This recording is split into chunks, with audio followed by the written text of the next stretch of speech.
Hello and welcome to the Mission Shunya podcast. And here as always, your host Girish Shivakumar. If you have been following the Mission Shunya podcast, I'm sure you would have got the general trend. Every now and then I feature an interesting startup based out of India or globally, like for example EnergyX, who was featured in the podcast last time around. A big shout out to all such startups because the success stories of such startups will probably inspire a lot more people to get into the field of sustainability and make sure they have a positive impact on the planet. The reason I'm talking about this is because of this week's feature segment. Yes, if you tuned into the podcast after looking at the title, it's an interesting title and I'm sure you are pretty excited to know more about it. So without further ado, let's dive into the feature segment. Hello Ganesh, welcome to the Mission Shunya podcast. Can you start by giving us a brief background? So my name is Ganesh Shankar and I am the founder and CEO of FluxGen Engineering Technologies. We help in reducing water usage in industries by up to 30%. How we do it? We use IoT and AI platform that we have developed to monitor the water flow, water level, water pressure, and energy consumed by water infrastructure in industries, and find out the inefficiencies in water infrastructure, give alerts and prescriptive alerts to reduce water wastage in industries. So far, we have helped more than 23 industries reduce their water expenditure. Our aim is to save a billion liter of water every day in next 3 years. But the real reason that I got Ganesh on the podcast is to talk about. The Sustainability Mafia. So before we discuss more about Sustainability Mafia and its origins, I asked Ganesh to share his journey right from his engineering days to right up to the point where he started Sustainability Mafia. And this is what he had to say. During my engineering days, I didn't have a clear career vision or so. I just studied hard so that someday I get into a good master's institute like the University of Science. I did eventually get a seat in the University of Science to do my master's there. In between, I also worked in a robotics firm. And later got a job in General Electric where I worked on aviation systems, then on energy systems. So always felt that I should work towards one career vision for the rest of my life. Somehow I realized that I'm not doing that. So I decided, while I was in GE energy business, I realized I want to work on sustainability for the rest of my life. So I still remember my resignation letter to General Electric. So, which was that I want to work on eco-friendly engineering solution for our country people in a small way. So that set a tone for what I want to do in my life. And then, thanks to one of my professors from University of Science, he got me in touch with Dr. Harish Hande of Selco, and I worked there for a short duration to understand how sustainability based companies work. Of course, in between, before starting FluxGen, I did about nearly 3,000 to 5,000 kilometers of cycle ride from Bangalore to Goa, Bangalore to Chennai, various other places. And then I started FluxGen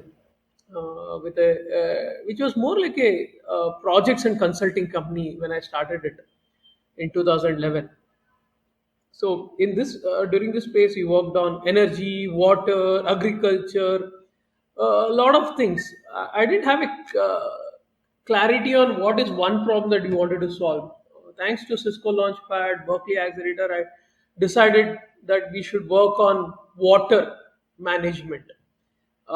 In this process, I also made a lot of friends in this area of clean tech or sustainability, what you call. And we realized we were all having a lot of problems. As such, sustainability itself is a tough field to be in. So whether you're having problem in terms of finance, technology, knowledge, or even business plan for that matter.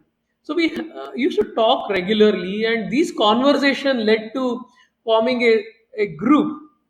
Since we think sustainability is so important today, we need a mafia to actually make sure sustainability becomes mainstream. We decided to have this group called the Sustainability Mafia. We also called as they are the lobbyists for your grandchildren, because uh, the planet is condition that we may not be able to protect it the way we got it, or rather, it will be very difficult. So we thought, how about actually bring together all of us in in sustainability, share our problems, find solution within the group, even help each other, accelerate there, or rather have a multiplying effect on the leaders in sustainability. And that's how we formed this group to have a goal-oriented approach towards solving the sustainability by probably promotion of business and sustainability events and activities. That's an interesting journey, right? From the days you were in GE and then moving on to work in Selco and then going to start on your own company. And I mean, it's a great journey. In spite of having an interesting journey, you didn't stop at that and you wanted to do something. And you came up with this idea of getting all the like minded people together into the Sustainability Mafia. What caught my attention when I first heard about this was the tagline. Why did you choose this tagline? So the thing is, I was told by one of our mentors, in my very very early mentor, Dr. Gopalakrishna, that we inherit this planet from our children, or rather grandchildren. I was like, what? I was like, he told me that it is like it is not from your father or grandfather; it's your children. You inherit the planet. I was like, then I thought about it. Yes, it makes sense. We have got this planet in a condition that we have to give it to the next generation.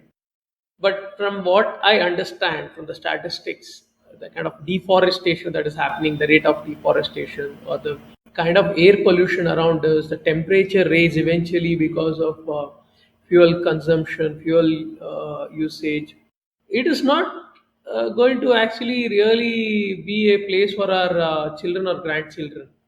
I thought we should actually have a vision towards how we become a lobbyist for our grandchildren by working against all those entities which is destroying the planet or making living condition very difficult. So that's how the tagline is: a lobbyist for your grandchildren. We really think we should work towards making this planet more livable for the next generation. That's an interesting name and an interesting tagline. So, how did you go along? I'm sure the journey that you had in the sustainability space would have given you a lot of connections, as you told earlier. So, how did you get people along when you first started last year? So, incidentally, this idea when I had, or rather, when we were discussing, and I thought we should have a name that should be somewhat appealing, also makes sense. So, I just wherever I used to go for some conference, I just told them we are making a group called the Sustainability Mafia, and everybody wanted to hear more about it. What is this Sustainability Mafia? Likewise, I got first few people to the group, and then I wrote a blog post saying that it was incidentally Ganesha Chaturthi, wrote a Ganesha Chaturthi and a Mafia in making, and I put it in all the social media. I got a message from at least 5 to 10 people saying that I want to be part of this mafia. And slowly we made a WhatsApp group, started communicating over WhatsApp group. More people heard about it, and they wanted to be part of this group. We started having meetups leading to more people getting introduced in the meetups, and likewise. So most people who heard the idea, whether just like you said, the even the tagline found very though both of the things sounds very politically incorrect, but it was just appealing for people to be part of this group. You will hear more about the gang and its activities. But before that, here is a short intro from few of the members of the gang. I'm Arjun P. Gupta, founder and CEO of Smart Jewels and member of the Sustainability Mafia. I help large businesses eliminate the wasted energy consumption in their own facilities. I do this because India wastes 20 to 30% of the entire energy that it consumes. And if we just save energy, we don't have to build a single power plant to provide 24/7 electricity to all our citizens in a sustainable manner. Hello, my name is Shalini Patwal. I'm a consultant working in the sustainable urban and water infrastructure space with several state governments and Asian Development Bank. My work for the past 12 years have focused on sustainability of resource management, infrastructure development, and measuring the impact of such sustainable systems and practices. I do what I do because a healthy earth is all we can bequeath our children. Hi, this is Sunil from Hindran Engineering. I do rooftop rainwater harvesting and rooftop solar energy plants. I do this for my passion and concern for the environment. as I've spoken to a lot of people, they are quite diverse, and most of them have a common background. Most of them are startup founders. How essential as a startup founder do you feel like to have such a group? How essential it is to be in a community like this, especially in the sustainability space? So I think for a startup, you're always with challenges. So there is every day you have a new challenge. Firstly, you don't have a perfect business model. You're always iterating on your business model. You, especially you're a first time entrepreneur, you don't know many aspects of startups, whether it is in the business, compliance, or whether it is the technology. So you're always and you are coming, you're with a limited knowledge and with limited funds. So it makes an important case for startups to work together. And for that matter, I have to give you some examples. Like one of the co-founder in this group, or co-founder of a company in this group, is a civil engineer and an environmental degree masters. He really wanted some expertise on technology. So within the group, we were able to help him. Likewise, I don't come from finance background, or rather, I don't have a lot of knowledge on how to build the financing scene. I reached out to the group and asked them, how do I get what kind of funds, what kind of loans. So I immediately got this access to that knowledge the others have or are proficient about or their background. So in this group, we have people from engineering, like civil engineering, electrical. Some of them are even chartered accountant. Some of them are from policy background. So all this knowledge together is kind of helping each other. It is like a brain trust, if you ask me. That was one aspect. In some cases, I also found people had a shortage of funds and they raised an alarm or a flag to the group saying that I am immediately in need of funds. Can somebody help me in, for a short duration? And that also worked out. And I also have heard of people just getting new connects who happen to be working with another client who is also in need of a solution the member in Mafia was offering. So that helped members in Mafia make get new clients through this group. We also have found instances where people have been able to connect an industry leader who would actually host them for a talk in their company and leading to business growth and visibility. So there are what is accessible to individual as individual, now it is accessible to the group, which makes it more kind of an opportunity that we are getting along while we are joining hands together. You have summarized both the points well. I mean, the first one of being a startup founder and what you actually require to run a company and what kind of support that you need. And the other thing is being a startup founder in the sustainability space. I mean, this is a space that is not very exciting for every other investor because all the ideas that are coming are truly radical in a sense, and it has a niche market and a niche client base. So it's difficult for anyone, especially a startup founder, to convince someone to invest. So that way, this group, I'm sure, being part of it, I feel it's really benefiting a lot of people. So recently, we had the second meetup, and what did you see as a sea change from the first time you met the other members in person? How has this transition been from the first meetup to the second meetup, and where do you see this going forward? So the first meetup, actually, there was an informal first meetup happened at the early this year, but that was a very small gathering. But the very important first meetup rather, happened in April. During that time, we just started telling what we are, each person, and then trying to tell how probably we can work together. And it was in a very early stage, and people just were excited about the meeting other entrepreneurs. That happened in the Institute of Human Settlement. During this process, we at least had an idea what are we going to talk in a group discussion. It should not be like a hi, hello, and good morning message. We want to really focus on sustainability and businesses in sustainability. And we started sharing relevant stuff. People started meeting each other offline from the group. And then we started realizing that we have to formulate this. There's a definite advantage in working together. That's what we realized after the first meeting.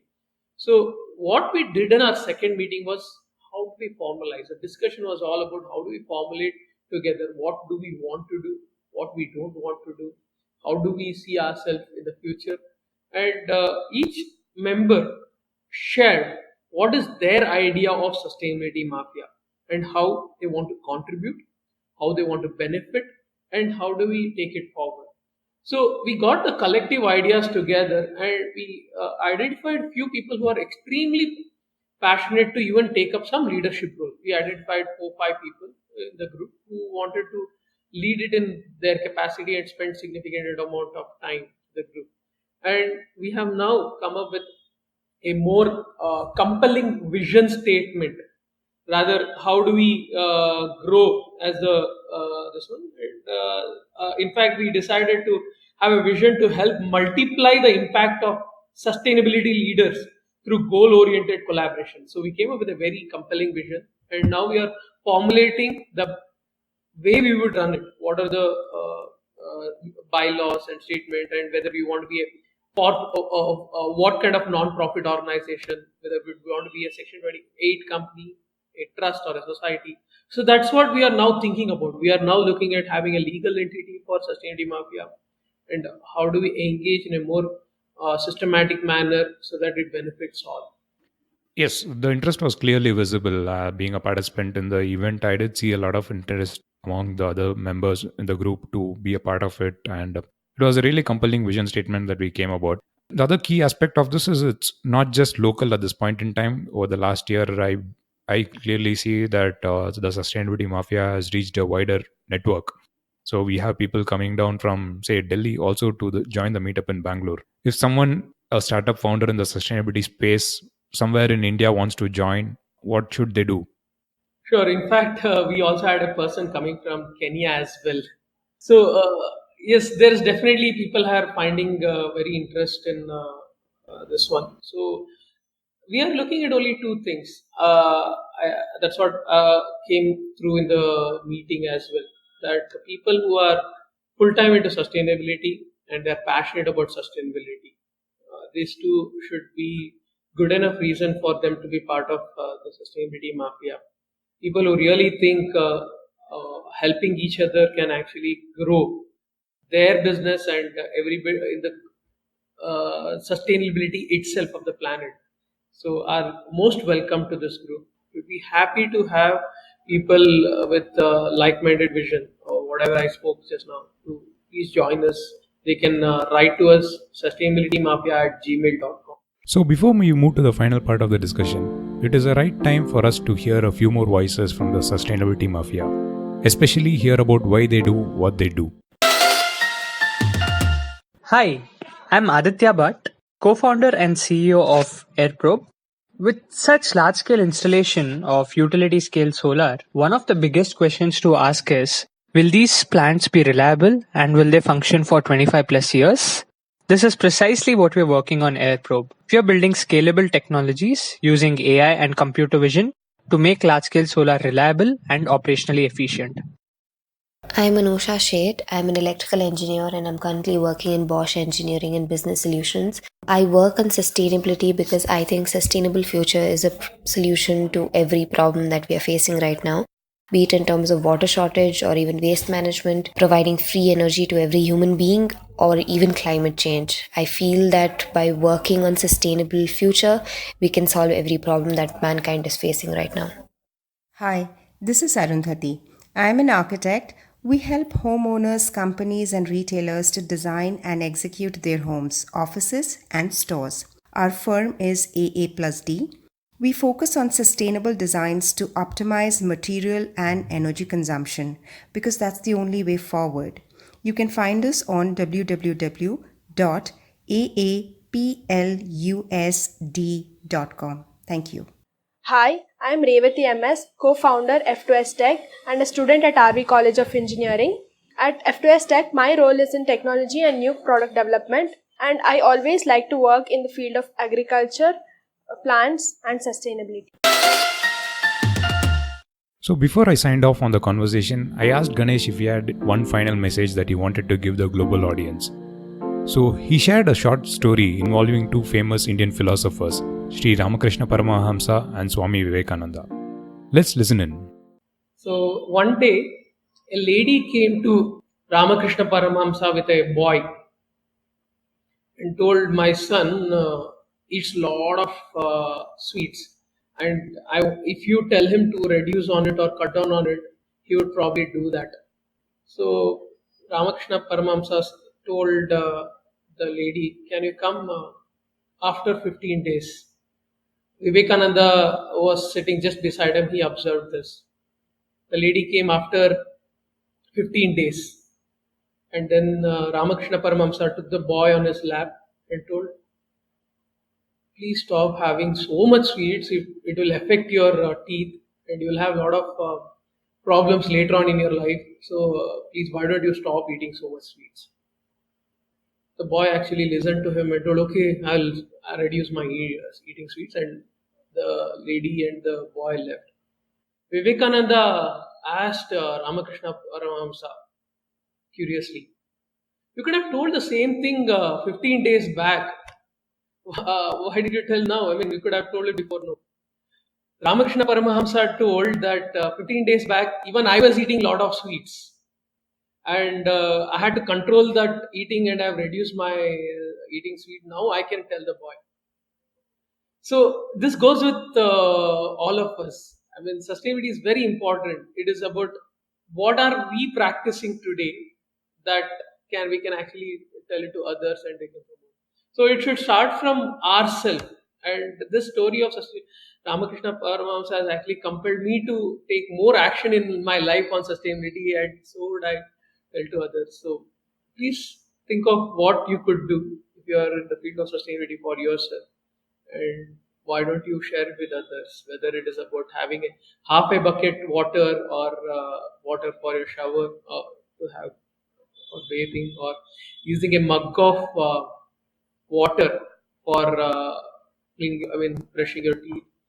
There are so many other things, small things, fixes that we can do to make sustainability a kind of a default choice.